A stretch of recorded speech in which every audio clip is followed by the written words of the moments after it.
Hurmatli mijozlar, bugungi kunda Xalq bankimizda produktlar hozirgi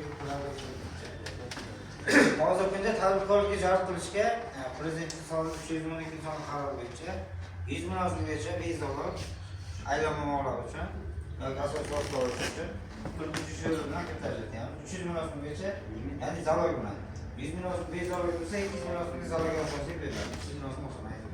Buni shartlari shundayki, faoliyat boshlaganda kamida 1 yil bo'lgan bo'lishi kerak va oxirgi 2 oyga aylanmasi bo'lishi kerak. Aylanmaga bo'layotgan bo'lsa 20 oy bo'ladi, 3 oy imtiyozlari bilan. Asosiy o'rtoqmoqchi bo'lsa 72 oy bo'ladi, ya'ni 6 yil. 3 yil imtiyozlari bilan, 36 oy imtiyozlari bilan beriladi. Faqat pul ko'chirish yo'li orqali. Bundan tashqari biz moliyaviy ko'mak degan produktimiz ham bor. Zararlarga kartasiga tashib beriladi.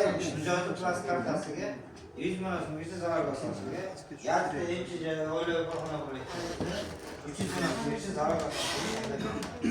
Bu yillik foiz 25%. Bu faqat zarar ko'rsatishga. Bundan tashqari Prezidentning oliy soliq qaror bo'yicha yoshlar bo'yicha 20 yoshdan 30 yoshgacha bo'lgan yoshlarga pul ajratamiz. Bu ham shu pul ko'chirish